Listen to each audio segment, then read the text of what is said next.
You don't have to fail your way to success. You don't have to.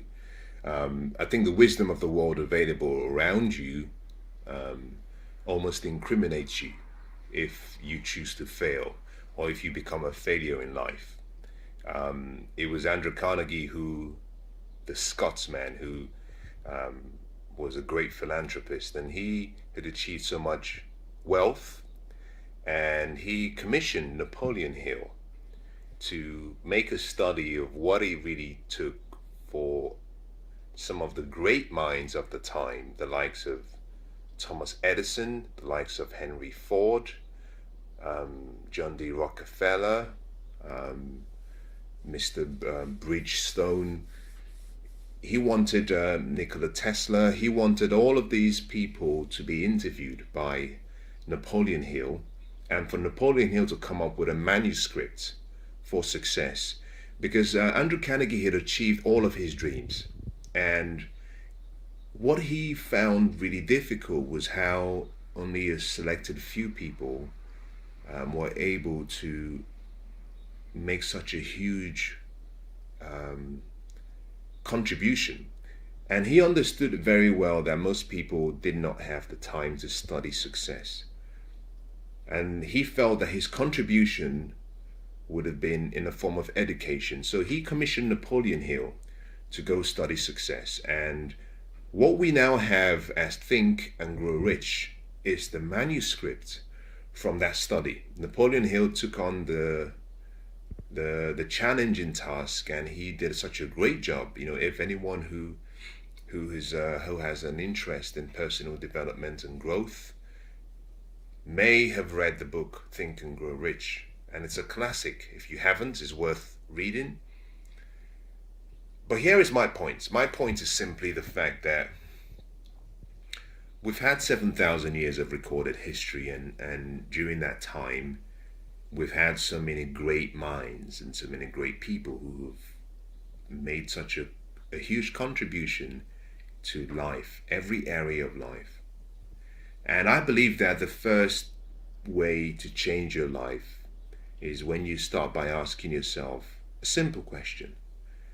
That question is, how do things work? If you've been to the gym, I remember when I started out in a small gym, and there were some of these huge bodybuilders who were there, and they would lift so much weight, and I just couldn't see myself even ever attempting something 1/3 or one tenth the size. But I started training in the gym, and I was lucky enough to have been surrounded by professional weightlifters and bodybuilders. And why I say I was lucky was because these guys had done it for so many years, and you could see the evidence in their body. These were professionals. But it went beyond that. Because they had trained for so long, and because they had dedicated a good portion of their lives to training hard, it meant that their techniques were so exceptional. Their physiques was just remarkable. They were doing the right thing. And that is really where my knowledge and my study of modeling people began. I started to observe how they exercised, and I started to ask questions. By observing them, I started to replicate what I saw them doing. But it went beyond that, because I found that there were times when I would replicate what they were doing, but I wasn't getting the same results that I wanted. And this is where it's important. You can replicate other people's steps, but make sure you tailor it to your dreams and your goals. And so I started asking questions. The more I asked questions, the more they started to now give me guidelines of how to train using their techniques, but tailored to my particular desires and my particular goals.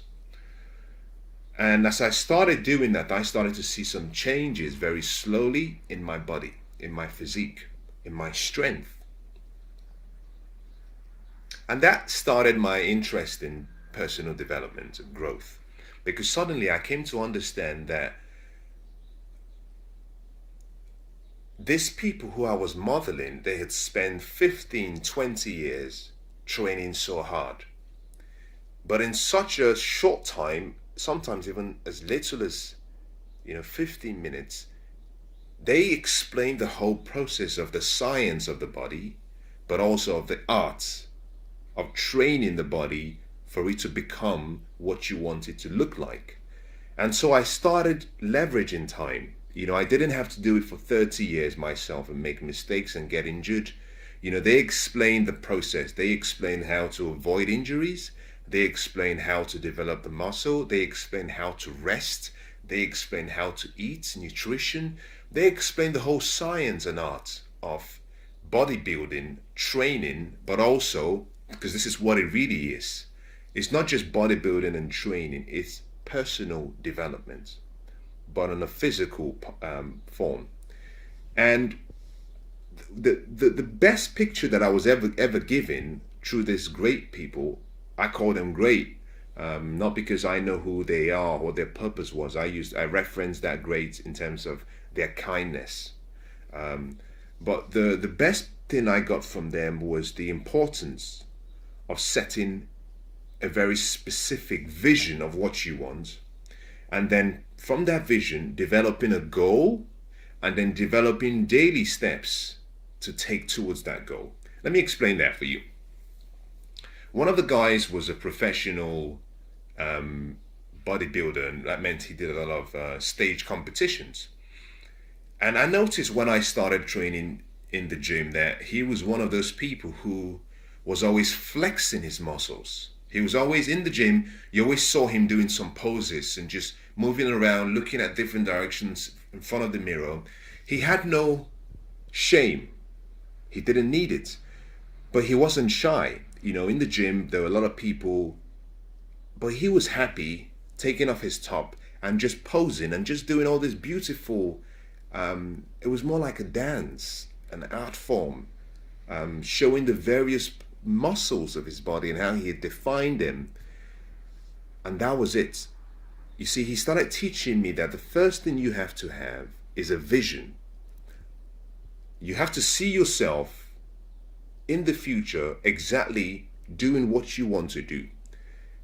And so when he was in the gym and when he was flexing his muscles, he was in the gym, but in his mind, he was on stage. He was performing for people watching him. That was my first introduction to the whole concept of learning. The next thing he taught me was, when you have a picture and a vision of who you want to be, now that picture, that vision has to now be converted into a goal so that you can see the goal on a daily basis. But that vision has to be crystallized from your mind and brought down and made into what we call a goal. From your goal, you have to give yourself a timeline to say, okay, well, I want to add an extra 5 kg to my personal best on using the dumbbells. Okay?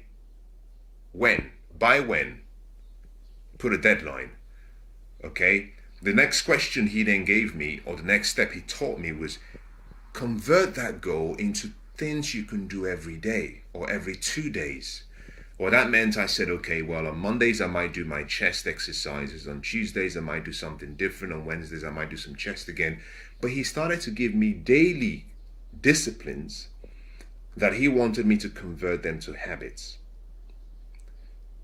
As soon as I started this and I started working towards my plan, because everything came up to being a master plan. That's what it was. It was just a master plan, a strategy of how to achieve that vision. And as soon as I started working in that direction, I started to notice the changes in myself, in my character, but also in my physique. I say that for this simple reason. Many of us are trying to achieve our dreams and goals without any external help. There's no problem. There is nothing wrong with that. It's perfectly acceptable. But Benjamin Disraeli was the one who said, the former British Prime Minister was the one who said, nothing can resist a people that would stake their existence on the extent of their purpose for good. That simply means that when two or more people come together and they have a common purpose and they have a common dream, that it's much easier for both of them to achieve that dream than it would be if it were just one person.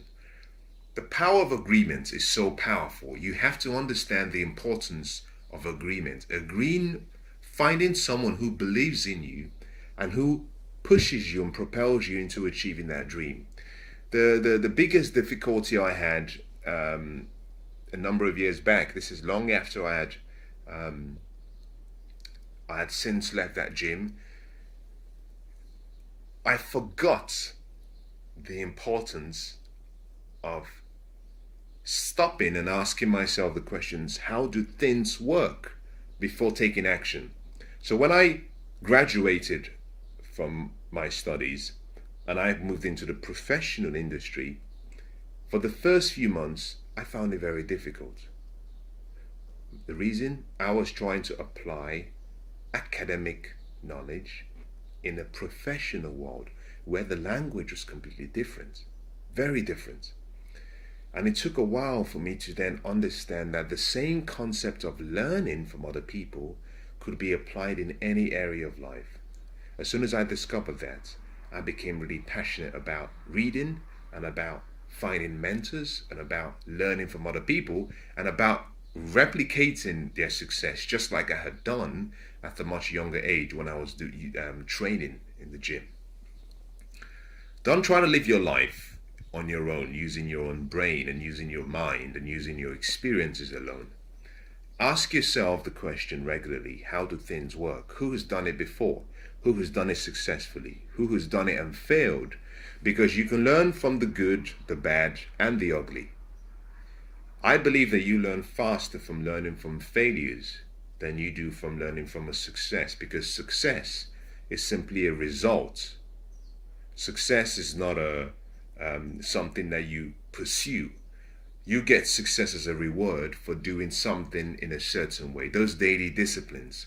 But failure shows you something that, number one, you didn't consider was necessary or important. Number two, something that you took for granted. But also shows you perhaps or indicates to you that you're not ready for that future, because there is a skill, there is a talent, there is an ability, is a piece of knowledge that you're yet to acquire. So discipline yourself to become good at learning from other people.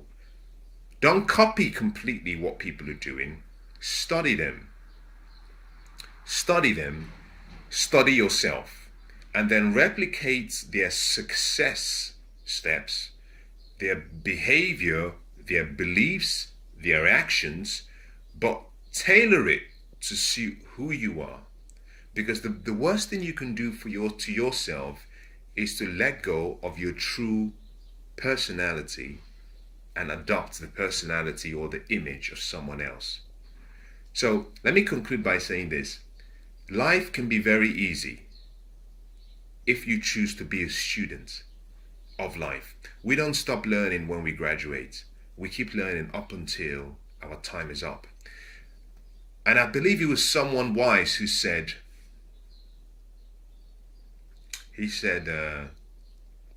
read like you're going to live forever, and love like today's your last day. I think something along those lines.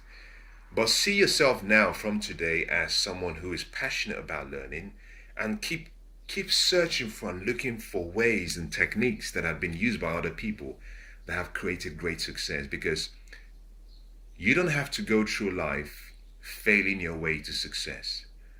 You can be smart. You can discover the recipe.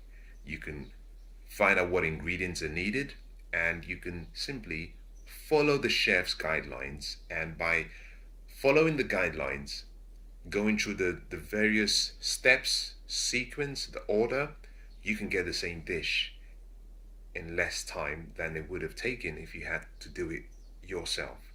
So be smart and be wise. Buy wisdom when you have to. Look for understanding through other people, and change your life.